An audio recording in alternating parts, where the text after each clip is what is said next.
Hello everyone, welcome to my channel. I am Simi Alang, physics teacher. Student, in today's lecture, you will learn about dispersion of light in nature. In the previous video, we have understand the concept of dispersion कि dispersion क्या होता है और आज हम ये देखेंगे कि ये जो फिनोमिना है वो नेचर में हम कहाँ देखते हैं. So the very important example is the formation of rainbow कि जो रेनबो बनता है वो हमारा डिस्पर्शन का ही एक एग्जाम्पल है. तो सबसे पहले हम यहाँ पर ये देख लेते हैं कि रेनबो हम किसे कहेंगे. रेनबो जो है एक मल्टी कलर्ड आर्क होता है जो कि स्काई में बनता है और कब बनता है जब सन रेज जब पड़ती हैं वाटर ड्रॉपलेट्स के ऊपर. वो वाटर ड्रॉपलेट्स कहाँ से आती हैं? जब रेन होती है तो एटमॉस्फेयर में वाटर ड्रॉपलेट्स जो हैं वो प्रेजेंट हो जाती हैं और सन से जब रेज जो हैं इन ड्रॉपलेट्स के ऊपर पड़ती हैं तो हमें रेनबो जो है वो स्काई में दिखाई देता है. तो let's understand in more detail. तो यहाँ पर हम सबसे पहले इसके पीछे की फ़िज़िक्स क्या है, क्या कौन से फिनोमिनस जो हैं वो रिस्पॉन्सिबल होते हैं रेनबो को बनाने में. तो हमारे पास जो फिनोमिनस जो हैं वो है refraction, dispersion, total internal refraction. तो स्टूडेंट्स यहाँ पर रिफ्रैक्शन और डिस्पर्जन हम ऑलरेडी कर चुके हैं और टोटल इंटरनल रिफ्लेक्शन अभी तक हमने लर्न नहीं किया है. Let's recall firstly the refraction and dispersion concept कि रिफ्रैक्शन क्या होता था. रिफ्रैक्शन एक ऐसा फिनोमिना है लाइट का जिसके अंदर लाइट जब एक मीडियम से दूसरे मीडियम में जाती है तो लाइट अपने पाथ से बेंड हो जाती है. जैसे कि लाइट जब रेयर से डेंसर मीडियम में जाती है तो वो बेंड टुवर्ड्स नॉर्मल करती है और जब डेंसर से रेयर जाती है तो light bend away from normal करती है. और डिस्पर्जन का कंसेप्ट अगर हम देखें, डिस्पर्जन में हमने देखा था कि जब वाइट लाइट किसी ट्रांसपेरेंट मीडियम में से पास करे जैसे कि ग्लास प्रिज्म में से तो ये वाइट लाइट अपने ही कंपोनेंट कलर्स में स्प्लिट हो जाती है. इस फिनोमिना को हम डिस्पर्जन कहते हैं. अब रही बात टोटल इंटरनल रिफ्लेक्शन की कि टोटल इंटरनल रिफ्लेक्शन, इसको अगर मैं शॉर्ट फॉर्म में लिखती हूँ तो इसको मैं TIR भी लिख सकते हैं.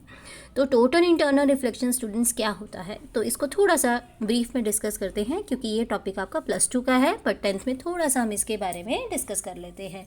तो हियर जब लाइट जो है वो एक डेंसर मीडियम से जैसे कि वाटर से लाइट एयर में जा रही है तो डेंसर से रेयर मीडियम में जा रही है तो एक्चुअल में क्या होता है, लाइट जब डेंसर से रेयर में जाती है तो नॉर्मल से दूर चली जाती है, बेंड अवे फ्रॉम नॉर्मल. जैसे जैसे आप एंगल ऑफ इंसिडेंस बढ़ाते रहते हो और एंगल ऑफ रिफ्रैक्शन जो है वो भी इंक्रीज़ होता रहता है. एक पर्टिकुलर एंगल ऐसा आता है कि जब हमारी रिफ्रैक्टेड रे है वो अलॉन्ग द इंटरफेस मूव करती है, ठीक है, और इस केस में हमारे पास एंगल ऑफ रिफ्रैक्शन जो है वो 90 डिग्री आ जाता है. लेकिन इस एंगल पर जिस पर एंगल ऑफ रिफ्रैक्शन जो है वो 90 डिग्री बन रहा है उस एंगल को क्रिटिकल एंगल कहते हैं. और अब अगर हम इंसिडेंट रे क्रिटिकल एंगल से ज़्यादा एंगल पर इंसिडेंट करते हैं तो हमारी जो रिफ्रैक्टेड रे जो कि इसी मीडियम में रिफ्रैक्ट होनी चाहिए थी तो अब वो रिफ्रैक्शन नहीं होता है, रे अंदर ही रिफ्लेक्ट हो जाती है, जिसे हम कहते हैं कि लाइट पूरी की पूरी टोटल इंटरनल रिफ्लेक्शन हो गया. ठीक है, तो इसके लिए कंडीशन क्या होनी चाहिए टोटल इंटरनल रिफ्लेक्शन के लिए? पहली कंडीशन ये है कि रे जो है वो डेंसर से रेयर मीडियम में मूव करे, मतलब ज़्यादा डेंस से कम डेंस. तो एक को डेंसर कहेंगे दूसरे को रेयर कह देंगे. देन एंगल ऑफ इंसिडेंस जो है, जो भी इंसिडेंट एंगल है वो ग्रेटर देन क्रिटिकल एंगल होना चाहिए. तो ये कंडीशन जब अचीव होंगी तभी टोटल इंटरनल रिफ्लेक्शन होगा. तो स्टूडेंट्स अब आपने तीनों फिनोमिना जो है वो अंडरस्टैंड कर लिए हैं और अब हम देखते हैं कि रेनबो जो है वो किस तरीके से बनेगा. जैसे कि आप यहाँ पर अगर डायग्राम में देखें कि सनलाइट जब वाटर ड्रॉपलेट्स के ऊपर इंसिडेंट होती है तो वाइट लाइट जैसे ही ड्रॉपलेट में जाती है तो ड्रॉपलेट एक तरीके से प्रिज्म की तरह बिहेव करता है. ये वाइट लाइट जो है वो अंदर में एंटर होने पर क्या होता है, देखो रिफ्रैक्शन तो हुआ, साथ ही साथ वाइट लाइट स्प्लिट भी हो गई 7 कलर्स में. अब जैसे ये लाइट यहाँ पर स्प्लिट हो गई 7 कलर्स में. अब ये लाइट जब इस ड्रॉपलेट के यहाँ पर इंसिडेंट हो रही है, ठीक है, अब कहोगे कि जब यहाँ से इंसिडेंट हुई तो इधर क्यों नहीं बाहर निकल रही? क्योंकि यहाँ पर क्या होता है, अगर एक पर्टिकुलर एंगल पर लाइट इंसिडेंट करे तो वो कौन सा एंगल था जो मैंने अभी आपको बताया था, that is known as critical angle. तो एक सर्टन एंगल पर वो अगर उससे ज़्यादा एंगल पर इंसिडेंट करती है तो लाइट अपने ही उसी मीडियम में वापस आ जाती है. तो इसी मीडियम में क्या हो रहा है, अब यहाँ पर टोटल इंटरनल रिफ्लेक्शन हो रहा है. तो अब ये यहाँ पर रेस इधर ही अंदर ट्रैप हो गई, और यहाँ से जब रेज़ बाहर निकलती हैं तो हमें एक 7 बैंड कलर जो है वो नज़र आता है, और यहाँ पर अगर कोई व्यूअर खड़ा हो तो उसको ये 7 कलर जो हैं वो स्काई में दिखाई देते हैं। तो मैंने यहाँ पर इसकी जो थ्योरी है वो मेंशन भी की हुई है, आप इसका स्क्रीनशॉट ले लें। It will help you to write the answer if it come in your paper.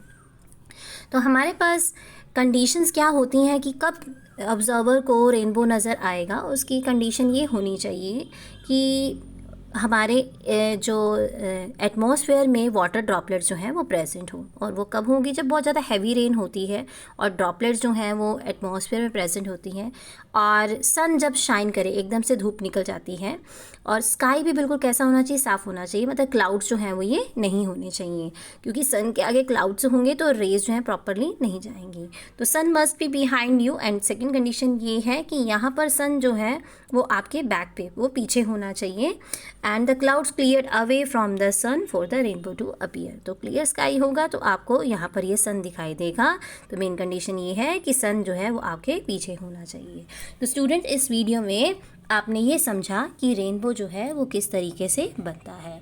If you like the video, please click on a like button and also subscribe the channel if you have not subscribed. Thanks all of you.